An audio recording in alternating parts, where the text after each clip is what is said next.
It's time for Veterans Issues, the show that brings you information about veterans, military, and their family. Now here's your host, Ken Rollins. Welcome to Veterans Issues. Ken Rollins here, and today's guest is Bill Williams with Wounded Warrior Alabama. Stay where you are. We got something to talk to you about. Welcome back to Veterans Issues. We appreciate you tuning in this week. This guest that we got today has been on here before. On here several times. He could be a co-host. He's been on here so many times, but he's got some news for us regarding the Wounded Warrior Alabama. So let's talk to Bill Williams. Yeah, Welcome back. Pleasure to see you as always. Good to see you. Good to be seen. I ain't saw you since up in the park. What day was that? Friday. Friday. Okay. Been a while. And when we come in here today, it's pouring down rain. Yes, sir. Man, I think a hot sun up there that day and pouring. If you don't like the weather, just hang on. You'll get what you want sooner or later. We may have snow by the time I leave here. Yeah. When you were here last time, we were talking about what. First of all, let me go back and then clear up something. That Wounded Warrior Alabama is not what you see when you see the advertisement for Wounded Warriors. It's not Wounded Warriors. It's Wounded Warrior Alabama. That's correct, Ken. And it's a 501c3 organization. We are. What we're proud of, Ken, is all our money stays in the state of Alabama, so we keep it local. I think most of it stays in Calhoun County, don't it? A lot of it does. A lot of it does. Yeah. So. Well, when you were here last time, we were talking about we had a 86-year-old veteran that he's in a wheelchair, but that's okay to get him around the house. He can't get off the porch with it because he doesn't have a ramp. And there's no agency out there that will pick up the tab for that. So you stepped in and you partnered with who, Home Depot? Yes, we partner with Home Depot. Justin Allen up there has been a joy to work with. And we're on the very last stages of getting this completed for this soldier. Yeah. So it's a good thing. He's a Korean veteran. He's a Korean veteran, was in 53, I believe, is the year. He 52 or 53. But when I had talked to him, his brother, I guess it was. Yes. They were, the thought of that he would get to go to the mailbox on his own, not just run in the air on or something, but he'd have the freedom to go down a ramp and get to the mailbox and come back on his own was a great dream for him. Yes, that's all he wants to do. He just wants to go outside, go to the mailbox, and get a little bit of sunshine on his face. And we're trying to help him do that. They were talking about, people don't realize this, if you're handicapped and require a wheelchair, most of the agencies out there, well, that's what they'll do. They'll give you a wheelchair, but there's not. It stops right there. There's no ramp builders out there that I'm aware of. No. Now the VA will build you a ramp if you had it, but he didn't have that pleasure of that. No. And so you can getting him loaded in the car was so difficult. They said, just to get him out there and get him to take him somewhere. Then when he gets somewhere, he's immobile, can't hardly go around anywhere. Right. He actually has an electric wheelchair, and we've replaced his batteries and been tuning it up. So when we do get the ramp done, he's ready to roll. I don't know where that. He does have. Oh, he's really going. I'll probably see him riding up down the highway. He'll probably be on 78 before it's over. So. Well, that's a blessing for us. I've been able to help somebody like that myself in the past, and I get a lot more out of it than I put in it, and I know you do too. And, yes, sir. And Ross Winters, all y'all. There ain't a whole bunch of you at Wounded Warrior Alabama. I think about 2 or 3 of you. Well, 2 or 3 on the board of directors, but we do have, I don't know, maybe about 10 people that pretty much support us daily. Well, let me see. I saw one veteran that needed some help, and inside and outside of his house, and I saw you and I guess your children. Yes, I brought my mother, my father, and all my children, and we just volunteered a Saturday.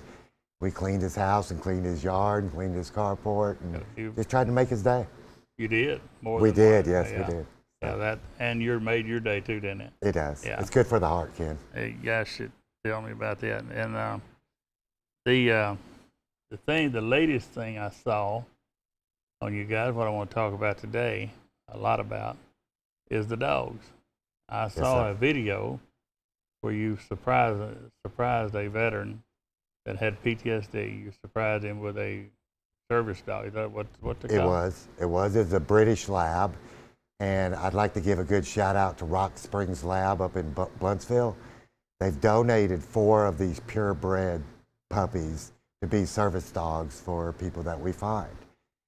And so this past Saturday, a few days back, our representative in Dothan drove all the way up to Bluntsville to get one of these puppies because his passed about a month ago. And when the fiance reached out to me, she said, this is just not his dog. This is his support. Okay? So that hit me hard. Wow. So within 5 days, we had him a new purebred British Lab. And if you saw the video, you'd see the look on his face. Well, I saw the video and I told you what. You were cutting onions at the same time, so a couple tears came down because of the onions. Not an onion in my house. Right. But it was moving to see. You didn't have words, didn't have to be said when him and that dog connected. And I realized what the dog is. It ain't about going to the refrigerator and get me a beer. No. It's about having that person that you can talk to. Another thing about a dog like that is it's also for a lot of the single veterans that I'm aware of that's divorced or whatever, to come home and it's an empty home. Yeah. But when you come home and you got a dog, that dog, I don't care if you smell bad or whatever, that dog is glad to see you. It loves you. And that's what that's going to do for this guy. Yes. You could see it already in the picture that he had finally found that I got somebody that will listen to me, not talk back. No, absolutely. Yeah. And that is and this company that did 4 of them. So What is the criteria for getting one? Well, it doesn't have to be a service dog for a veteran or a first responder. We're trying to get just a companion. They've actually donated in the past to a blind girl in a wheelchair where this dog is trained to take care of them. These are purebred British Labs. They sell for about $1,000 each. And they donate them free. They've got 3 more ready for us right now that were born in December.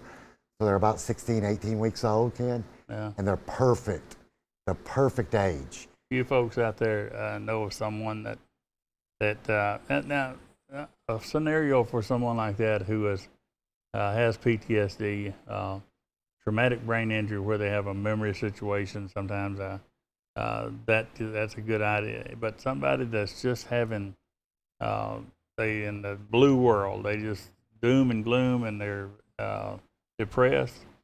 That's the answer for them right there. Ken, it is the answer to them. Yeah. I mean, what you just said a minute ago, just that loneliness. Yeah. To have and these dogs are so smart. I actually have one. From the same breeder. So I trust them.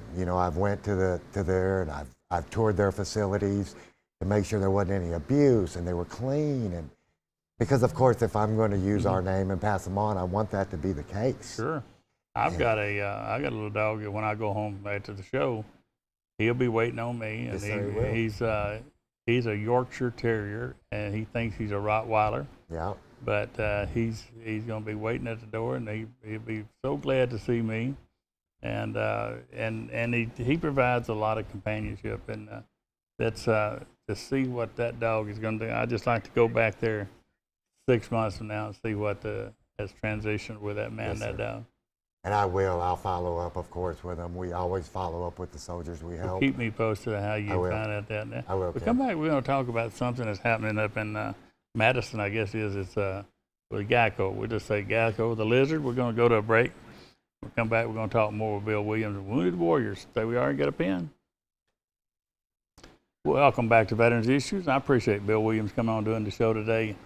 Wounded Warrior Alabama is such a great organization. I'm so proud to know them. I'm so proud to be able to tell folks that there's help for you out there. May not gonna do everything you need done, but there's somebody that's willing to help, and they don't have to go through a whole bunch of forms like you'd have to go through for even a assistance for a can of gas or something. But they're great folks, and I really appreciate them. And I want to thank everybody that participated this last week in the Law Enforcement Week we had here in Calhoun County. We fed the officers every day. And we ended it on the Friday. We had to unveil the names of the 2 law enforcement officers that were killed in Alabama this year. Officer Bella from Mobile, and Officer Earl from Huntsville. And we had upwards of 400 people in that park up there. A great thing with the Governor Ivey was up there, Steve Marshall, a lot of people. But a lot of people around here did things to make it happen. From the tents to you name it, we had help. And we had beautiful weather, and we had, like I said, a great crowd. And I thank all of you that participated. The reason I say that is we had the Sheriff's Department, we had the police departments, their honor guards and whatever. We had people blowing the bugle, and everybody that participated in that made it happen. Now, Memorial Day is May the 28th on a Monday at 11 a.m. in Centennial Memorial Park. You come up Quintard, you come to, it used to be 17th, now it's called Ken Rollins Way. You turn right, it's on your left, and you'll see something there this year that has not been there when you was there last there, and that is the official Alabama Firefighters Memorial. So we finally got it built, and we'll have a dedication on that pretty soon. But you'll be able to see that when you visit on the 28th. Superior Hyundai is the sponsor of the show. Mac Huckabee and George and all the guys up there. We really appreciate you and what you do for the first responders. If you go in with a DD-214 showing that you was a veteran, you get $500 off of a new Hyundai. If you go in there and tell them you saw it on Veterans Issues, you get another $500. So I gave you $1,000, you're welcome, and take them up on it. You get you a nice car. So that's some good information. Superior Hyundai on Quintard up there. The VA hotline, I give it to you every week. I want to make sure you got that number, 855-948-2311. And that's the one at the White House, and that's for everything veteran. And if you got a veteran in a crisis that wants to hurt himself or someone else, 1-800-273-8255, and then press 1 when the voice comes on.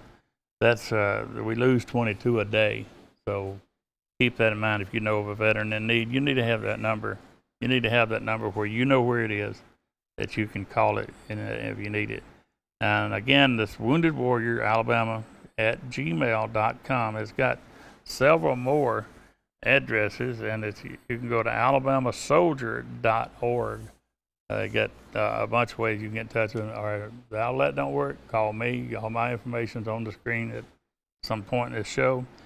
If you have a Lowe's card and you've been getting a discount there, you can no longer use a card. You have to go online to lowes.com/military and log on. And then when you go through there next time and want a discount, you just give me your phone number, and that'll take care of that.